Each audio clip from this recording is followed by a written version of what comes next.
só as falas dos personagens. A gente está descrevendo tudo o que acontece. Se não tem fala, o script vai escrever assim, vamos supor que é um teatro de palhaços, de clowns, né? Não tem falas. Então ele vai descrever todos os sentimentos que o palhaço vai passar, o que ele tem que fazer, então vai estar descrito nesse script. Né? Ele sempre tem que ter um script. Mais simples que seja a peça, vamos supor, a gente bolou ali uma peça que é uma peça que interpreta uma música. Né? É uma peça de 5 minutinhos, não precisa script, a gente já ensaia o que já sabe o que vai fazer.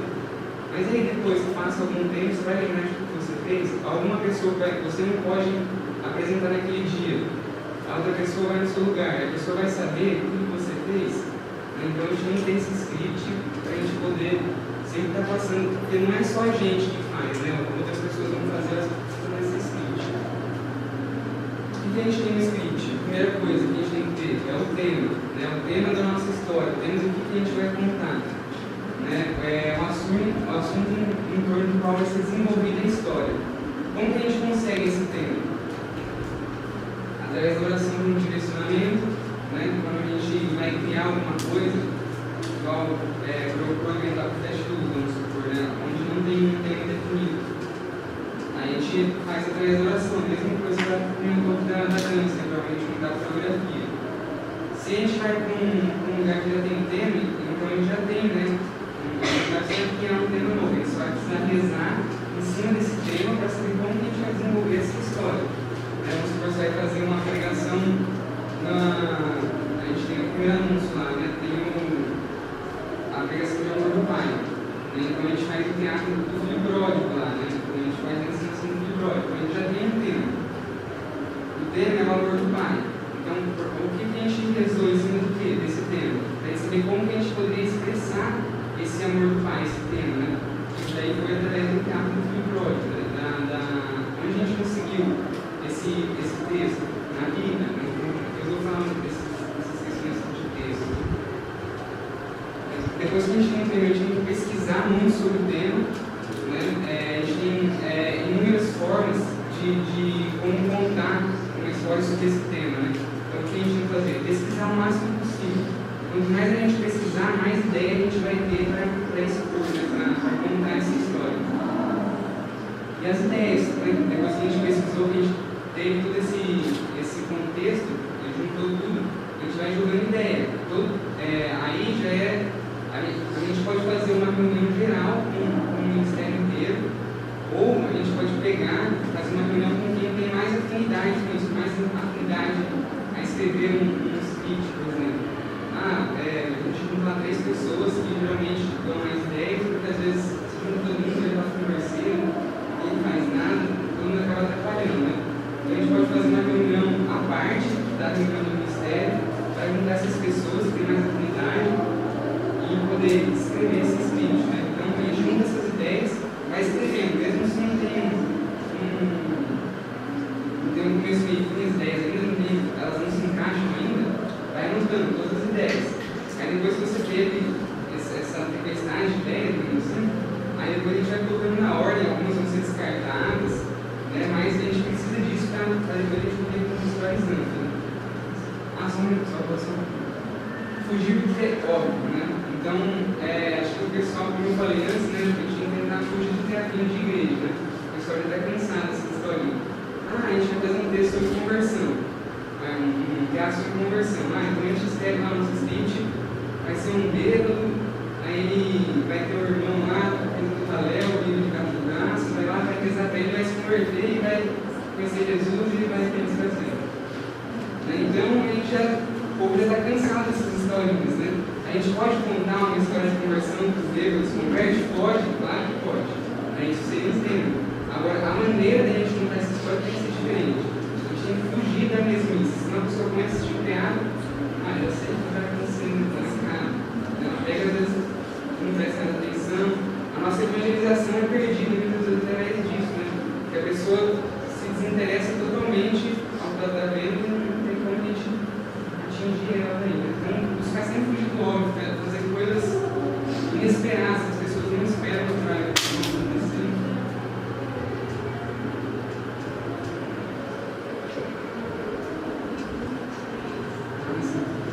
Hoje, fazer um teatro, a gente tem que pôr lá o bem e o mal no teatro. Tem que pôr o anjo e o capeta, Jesus e o capeta. Né? Então a gente tem que fugir disso também. Né? Isso daí já saturou, a gente está dando muita importância ao capeta, a gente está colocando em todas as nossas peças. Né? Muitas vezes o capeta sobressai mais do que Jesus na peça. O capeta parece que está atendendo, acho que só Jesus no finalzinho salva todo mundo. Então a gente dá muito ênfase a isso, né? Ao bem contra o mal, bem contra o mal. Né? Diabo e anjo.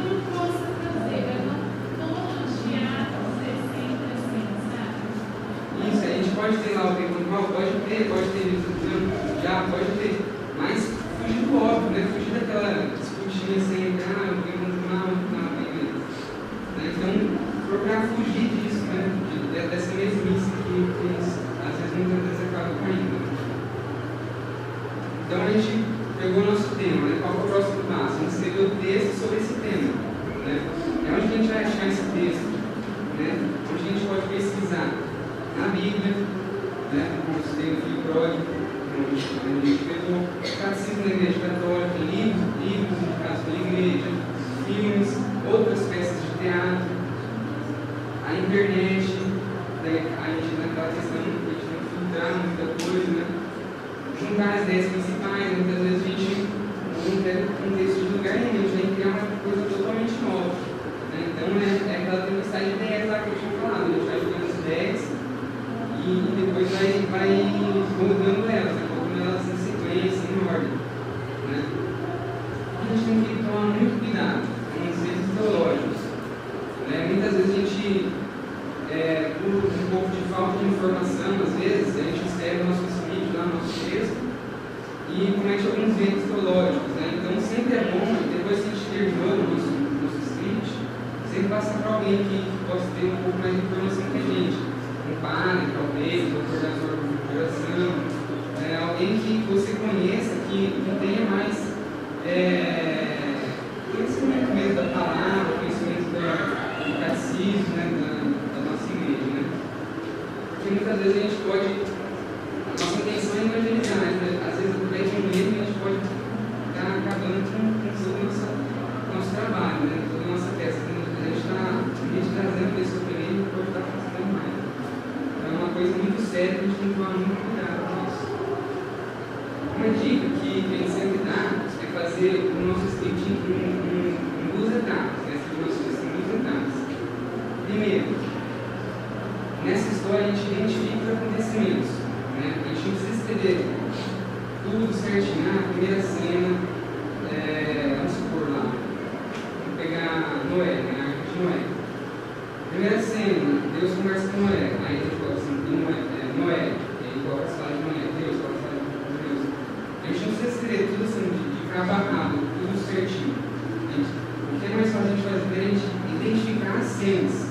Então, a primeira cena é o contrato de Deus com Noé. Segunda cena, Noé constrói a arca. Terceira cena, vem o dilúvio. Quarta cena, vai a bombinha e mostra quem terra. Quinta cena, eles estão na arca. Então, essas são as cenas. Aí, já que a gente já tem as cenas definidas, aí a gente vai para a segunda parte, que seria as fases dos personagens e as súplicas conforme as cenas. Então, a primeira cena lá é o contato de Deus com Noé. Quem está em cena? Deus e Noé. Então, a gente já tem os personagens. Aí a gente vai começar a escrever as falas para essa cena. Né? Qual é o contexto dessa cena? Então, a gente vai bolando essas falas daí. Aí a gente pega, vamos supor, já que é um texto da Bíblia, a gente já tem praticamente tudo ali. Então a gente não vai transcrever tudo certinho ali. A gente pode acrescentar coisas, pode mudar coisas, desde que não entre no meio teológico. A gente não pode alterar a história, né? A gente pode acrescentar alguns personagens secundários fictícios, vamos supor, a gente vai fazer um teatro engraçado lá. A gente não vai fazer piada com Deus, né? Assim, profanação, né? Então a gente vai inventar um personagem secundário que possa ser a parte engraçada da peça, né? Então a gente, desde que não altere o sentido da coisa, né? A gente pode ir acrescentando. Aí volta naquela questão das ideias lá, né? Você define todas as suas cenas, aí começa a jogar as ideias para saber o que vai acontecer nessas cenas. Então, como eu disse, não brincar com o que é sagrado, né? A gente tem uma cena da Santa Ceia, né?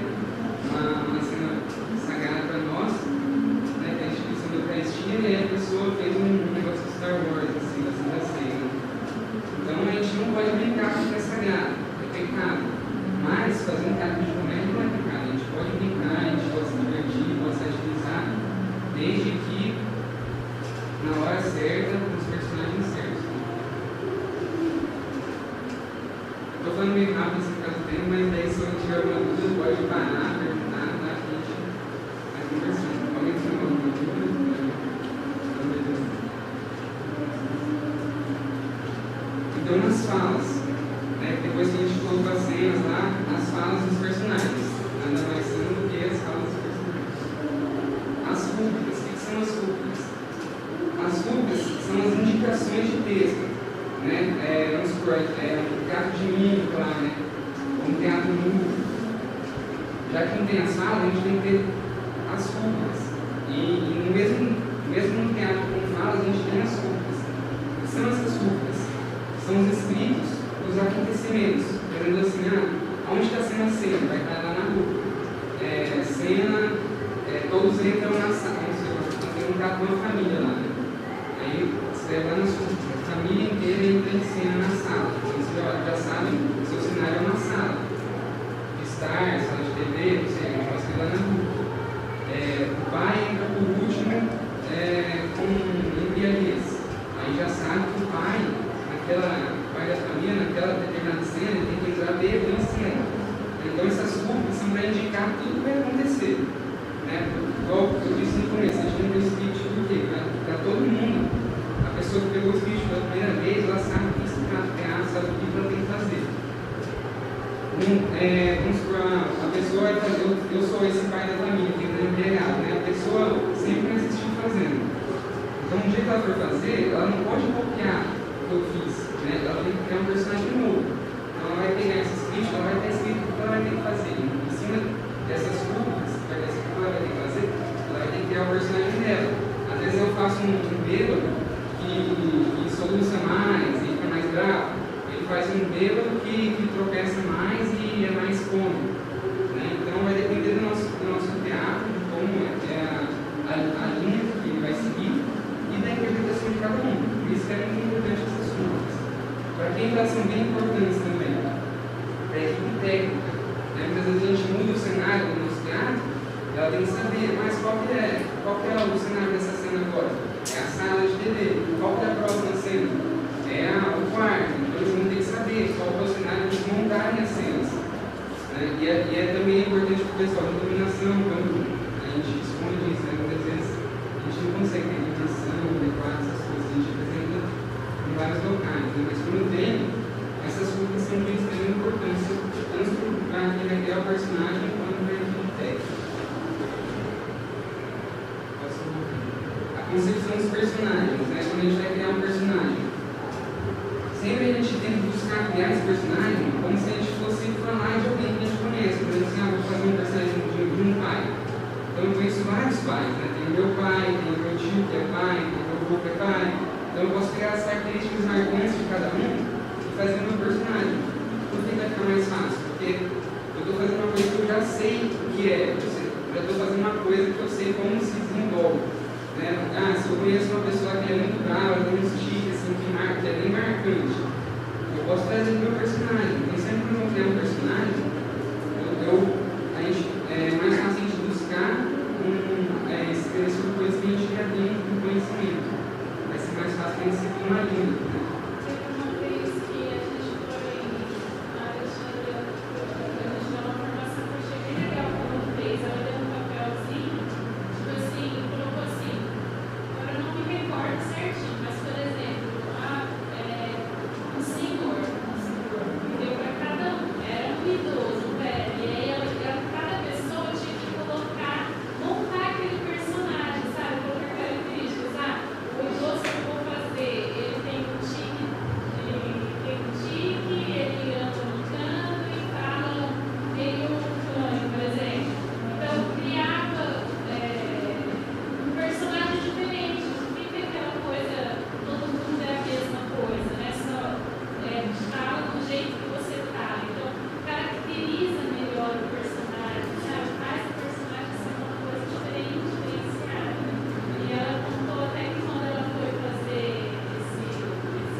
Outra só interação dos personagens.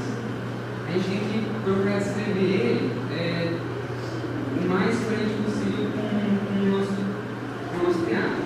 A gente vai pôr uma característica nele diferente caso seja necessário.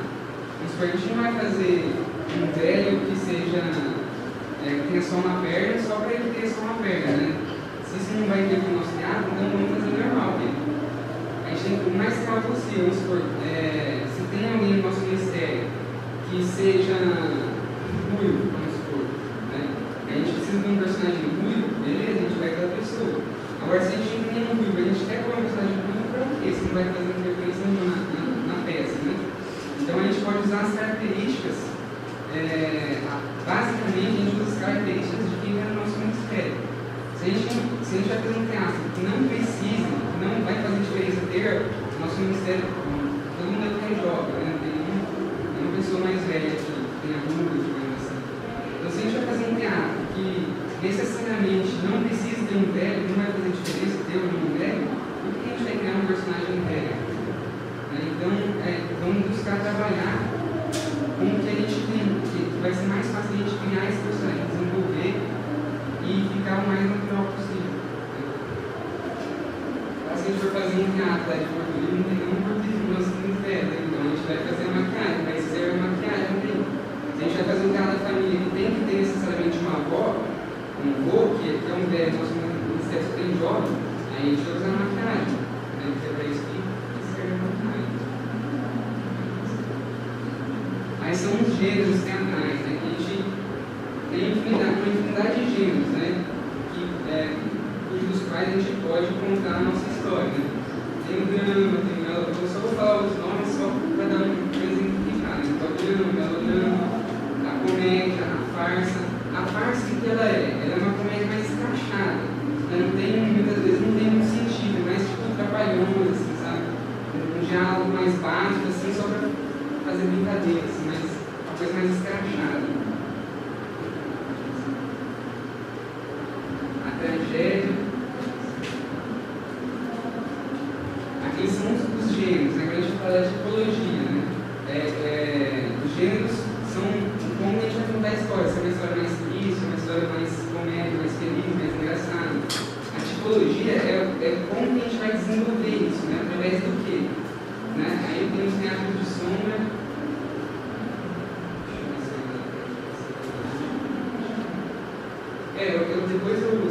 Quando eu terminar, a gente volta com algumas vídeos. Então, a gente tem teatro de sombras, teatro de bonecos, fantoches, marionetes, a mímica. Aí a gente fala assim, por que a mímica pinta, vai fazer um teatro de mímica, tem que pintar uma coisa de branco e a sobrancelha a boca de preto. Aí no caso ele está com a boca branca, mas ele fez uma barba preta, né, e a boca ficou branca. Por que disso? Para dar o ênfase na nossa expressão, né? É o contraste. Tem que ser branco e preto? Não, pode ser um amarelo, um azul escuro, né? Ou a cara azul escura e a sobrancelha de boca branca. O que a gente precisa é dar o contraste. No que? Na sobrancelha e na boca, porque a gente vai marcar as nossas expressões. Né? Então, como não tem fala, a nossa fala vai ser a nossa expressão. Então, eu estou aqui em palco apresentando. Quem está lá no fundo tem que ver se eu estou fazendo uma expressão de feliz ou de triste, porque já não tem fala, nunca vai saber o que eu estou fazendo aqui. Né? Então, vamos supor, e por que a sobrancelha é a boca? Porque às vezes, só a surpresa na sobrancelha, a gente usa a expressão, vamos supor, eu vou fazer uma expressão de assustado, feliz. Né? Então, a sobrancelha é a mesma, né? Mudou a boca, então por isso tem que estar marcado, tanto a boca quanto a sobrancelha. Para a pessoa identificar os gestos. Também na mímica, ou em qualquer outro tipo de teatro, a gesticulação corporal é muito importante também. O que a gente tem que fazer? Gestos grandes. Né? A gente não pode, vamos supor, a gente está aqui brigando, e já faz assim. A pessoa que está lá no fundo não vai ver as mãos mexendo. Né? A gente tem que fazer grande, né? Mexer bem, ser bem expressivo, né? Tanto facialmente quanto corporalmente.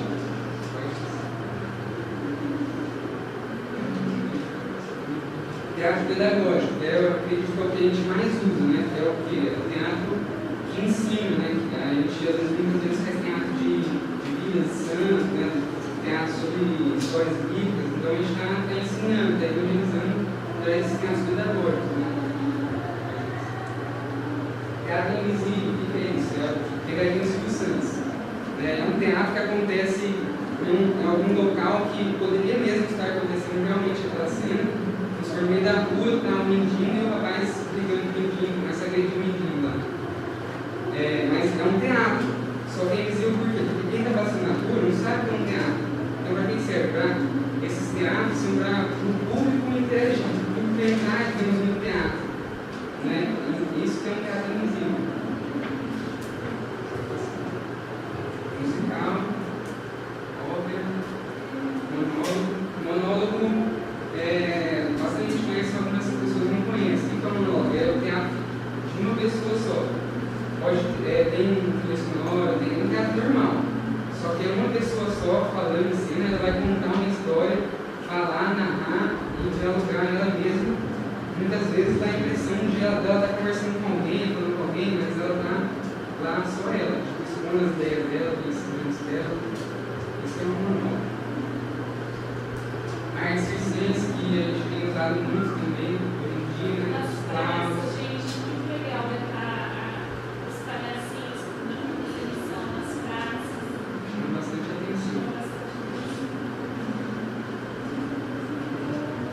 Tudo que a gente falou ali era relacionado ao script, né, ao nosso roteiro.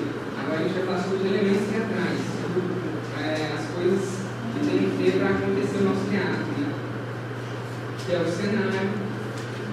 Aí essas imagens, essa imagem e a próxima agora é de um teatro que o Mar gravou no DVD. Então, você aparece na cena, no DVD, esses são cenários do teatro mesmo. Às vezes o cenário pode ser simples, né? A gente mostrando, mas é da elaboração toda, né? Um teatro ali, esse teatro é o ego, né? Essa pessoa aí, ela está representando como se fosse Jesus, né? O Santíssimo. Né? Isso tem história. Então ali é só um pano, né? Umas velas e nesses cenários decorre todo o teatro, né? Toda a ciência. É bem bacana esse teatro. Aí eu digo o cenário. A iluminação. Não é sempre que a gente pode contar com a iluminação, né? Mas quando a gente puder contar com ela, vale muito a pena utilizar dela. Faz muita diferença com o teatro de iluminação e o teatro sem iluminação. Então, sempre que a gente puder dispor disso, que a gente possa fazer com proveito, vai elevar muito nossa apresentação.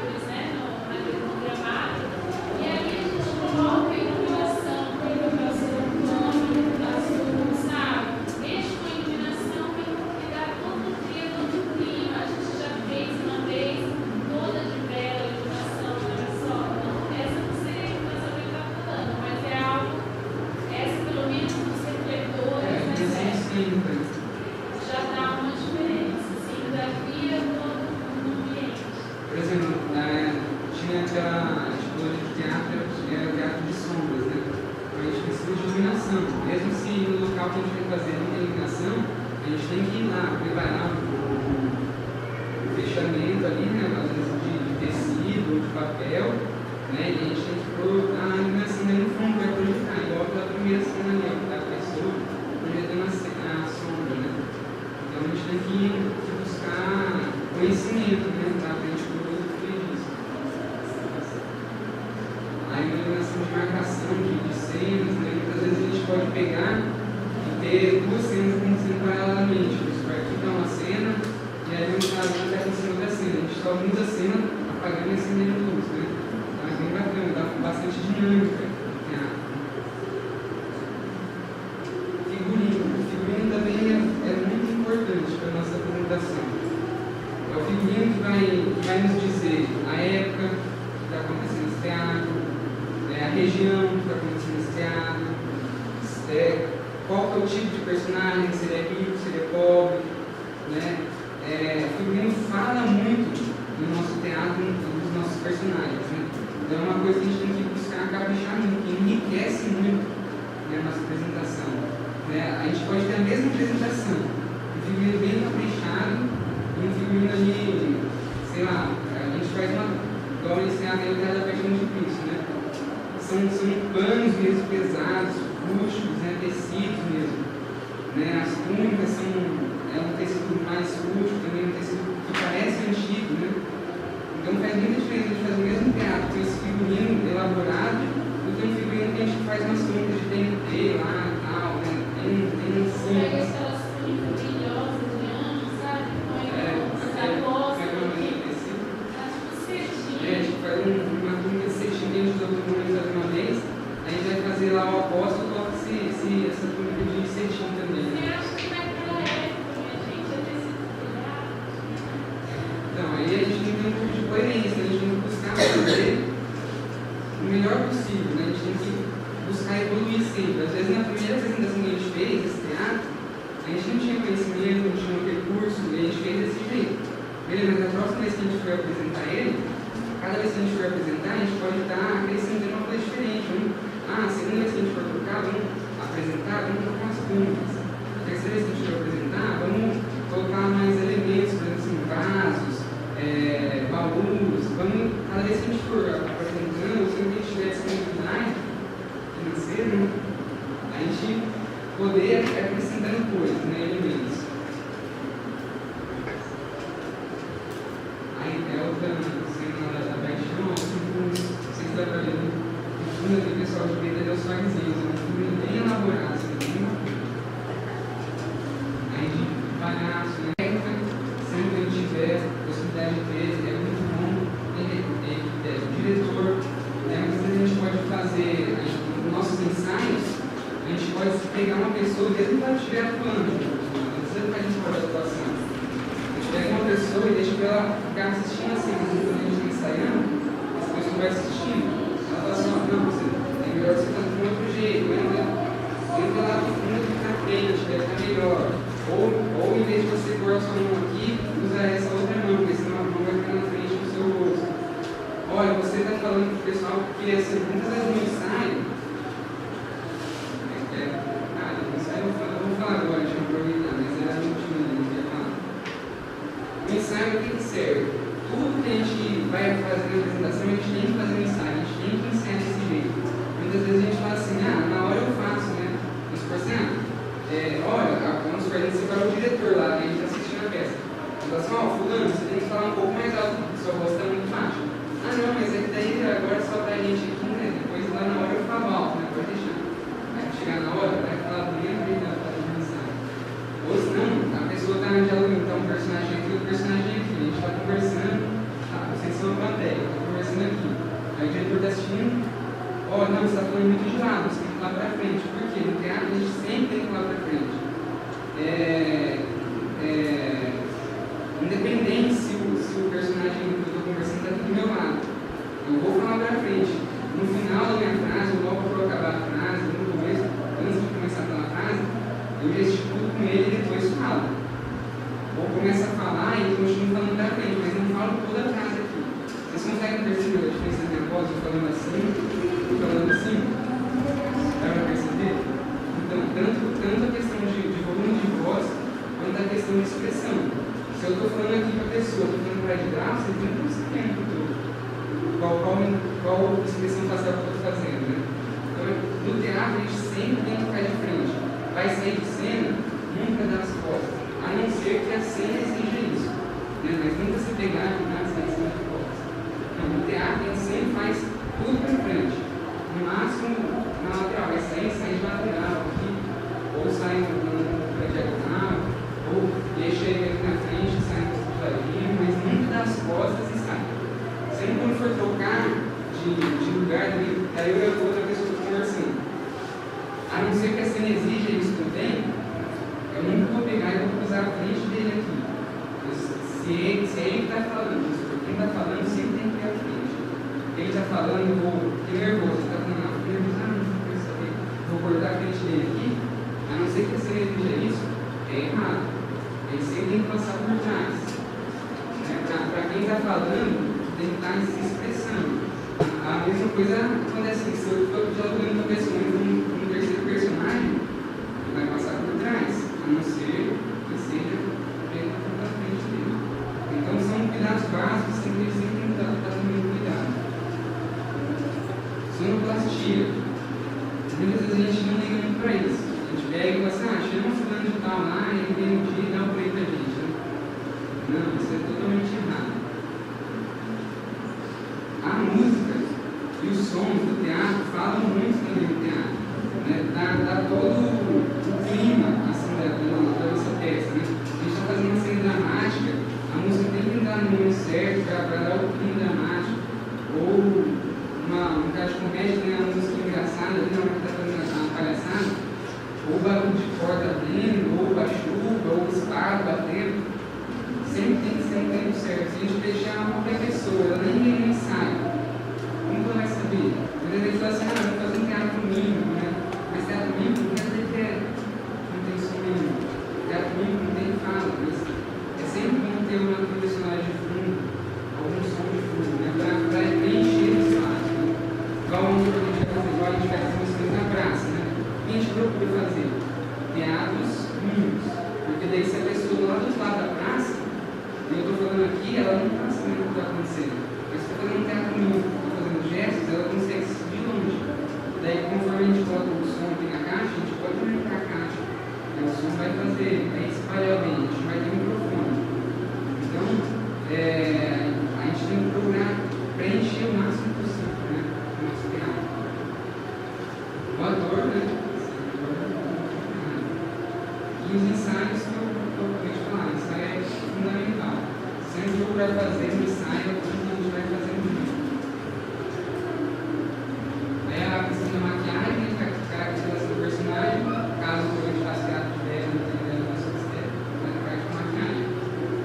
Então a maquiagem diz também tudo sobre o nosso personagem. Né? Se a gente vai interpretar uma pessoa. A questão de maquiagem é figurino, né? Isso porque a gente vai colocar com uma prostituta.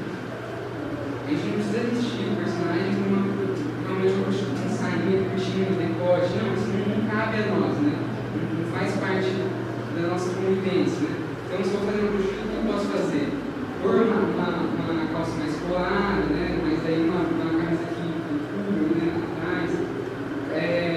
Reforçar daí a maquiagem, né? Porque na maquiagem que a gente vai diferenciar os personagens. Então, bolsa, calçado, né? Então a gente procura caprichar nisso para definir o nosso personagem. Porque não precisa teorizar não exatamente vulgarmente, né? Para as pessoas assistindo identificar que é uma prostituta. Então, a outra coisa também, se a gente vai fazer um personagem, eu vou fazer o personagem que eu sou um filho de uma família, é o teatro normal do dia a dia, assim, né? O teatro de hoje em dia, né? Para uma família. A gente vai apresentar lá, a nossa apresentação vai ser às 2 horas, lá está tendo 20 horas, vai ser às 2 horas. Aí eu vou chegar lá com essa roupa aqui mesmo, vou apresentar lá, não, a gente tem que ter a roupa do nosso personagem. Se eu fazer um personagem, por mais que seja umas roupas comuns, roupas normais que eu usaria no meu dia a dia, eu vou com a roupa minha e lá no dia eu me troco para fazer o personagem. Né, para identificar o personagem. Lá no palco ele era aquele personagem. E aqui eu sou aquele personagem. Então para a gente buscar diferenciar mesmo, né? Sempre teatro. Né? Que é do teatro, é só para apresentação. Venha o vosso reino, ó Pai. Eu clamo a Pai. Venha o vosso reino, ó Pai.